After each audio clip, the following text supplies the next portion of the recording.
ગોપી દિવ્ય ભાવ છે, જેનું મન ભગવાનમાં મળી ગયું છે, જેને વાસનાનો વિનાશ કર્યો છે, એને જ ગોપી ભાવ જાગે છે.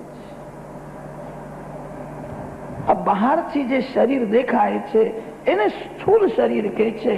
સ્થૂળ શરીર માટીમાં મળી જાય છે. યમદુ જીવાત્માને સૂક્ષ્મ શરીર સાથે બહાર કાઢે છે.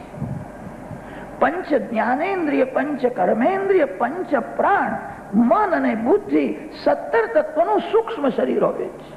સૂક્ષ્મ શરીરમાં મન મુખ્ય છે, જેનું મન મરી ગયું છે, એને જ ગોપી ભાવ જાગે છે. દીવામાં તેલ હોય ત્યાં સુધી દીવો બળે છે. દીવામાં તેલ ન રહે તો દીવો શાંત થઈ જાય છે. મનમાં કોઈ પણ વાસના હોય તો જ મન જીવે છે. વાસના રહિત શુદ્ધ મન ભગવાનમાં મળી જાય છે. મન મેલું છે, તેથી જ ઈશ્વરથી અલગ રહે છે. તેલ ખલાસ થયા પછી દીવો વ્યાપક તેજમાં મળી જાય છે. જેનું મન મરી ગયું છે, જેનો વાસનાનો વિનાશ થયો છે, એને જ ગોપી ભાવ જાગે છે. આ અતિ દિવ્ય લીલા છે. શુદ્ધ જીવ ઈશ્વરનું આ મિલન છે. ગોપીઓની ભક્તિ હવે છેલ્લી કક્ષામાં પહોંચી છે. મધ્યરાત્રિના સમયે શ્રી કૃષ્ણ વાંસળી વગાડે છે.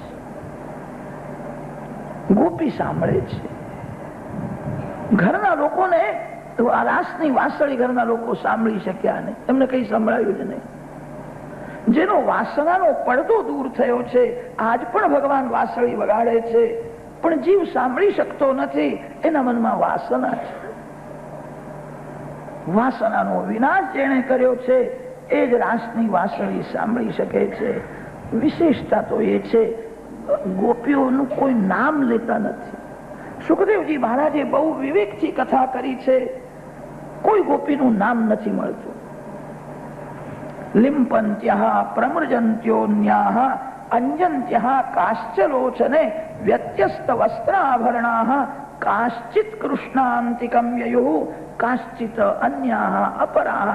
નામ અને રૂપની જ્યારે પૂર્ણ વિસ્મૃતિ થાય છે, કોઈ ગોપીનું નામ મળતું નથી.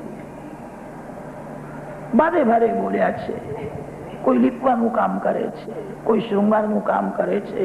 એ ઘરમાં લીપવાનું કામ કરતી હતી, રાસની વાંસળી કાને આવી પછી તો હાથ ધોવાનું પણ ભાન રહ્યું નહીં.